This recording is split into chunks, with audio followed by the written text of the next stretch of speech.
When you bring on a new hire, what's the first thing that pops into your head? Is it paperwork? Maybe a welcome lunch? Well, today we're going to reframe that whole idea. See, onboarding isn't just a checklist. It's a massive strategic decision that can seriously make or break your company's future. All right, let's get into it. So, what's with the big number? 82%. That's the potential boost in new hire retention you can get from a really effective onboarding process. Yeah, you heard that right. Get the welcome right, and you could keep over 80% more of the incredible talent you worked so hard to find in the first place.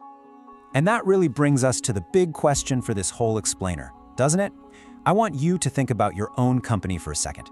Is your current process an asset, setting people up for success from day one? Or is it a liability, quietly bleeding you of money and your best new people? Let's figure it out. To really know if your onboarding is an asset or a liability, we first have to understand just how high the stakes are. And listen, we're not just talking about making a good first impression here. We're talking about cold, hard cash. Okay, let's connect the dots on these numbers because they're pretty staggering. It costs, on average, almost $5,000 just to hire someone. But here's the kicker. A bad welcome means you could lose that person in the first month and a half. And then you're spending about a fifth of their annual salary just to start the whole process over again. That is a huge and honestly, a totally preventable financial hit. And this quote, it just perfectly illustrates the flip side. It's not just about dodging costs, it's about accelerating value. Texas Instruments found that when they revamped their process, new hires didn't just stick around, they hit full productivity a whole 2 months faster. Just stop and imagine what that kind of productivity jump could do for your bottom line.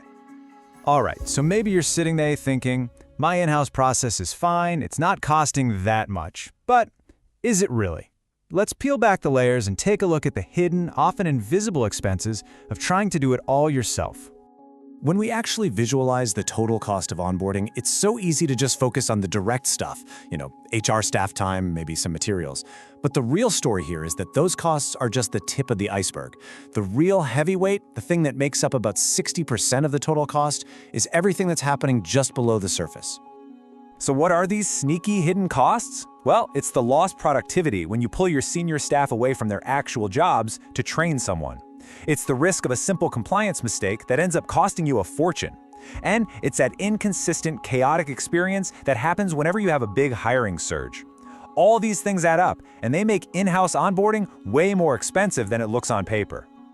So, if doing it all in-house is loaded with all these hidden costs, what's the alternative? This is where outsourcing enters the picture. Let's break down what it actually looks like to bring in an expert partner for this. At its heart, outsourced onboarding is really about bringing in a specialist. You're basically handing off all the heavy lifting, the administrative, the logistical stuff, to a provider who does this all day, every single day. The goal is super simple: get a better, more efficient process that saves you both time and money. And it's honestly a lot more straightforward than you might think. Typically, the vendor handles all that tedious paperwork digitally way before day one.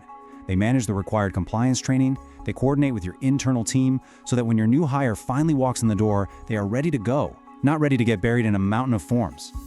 And this is the most important part. Outsourcing isn't about taking the human element out of onboarding. It's about empowering it. By letting the experts handle the admin burden, your own managers and teammates are freed up to do what only they can do. Build real relationships, share your company culture, and make that new person feel like they truly belong. Now, of course, this isn't some magic bullet. Like any big strategic decision, outsourcing is all about trade-offs. So let's get real and look at a balanced picture, weighing the awesome benefits against some of the potential drawbacks. Okay, on one hand, you get predictable per-hire costs, and you could save around $450 per hire just on admin work. Plus, you get instant access to compliance experts, which is huge.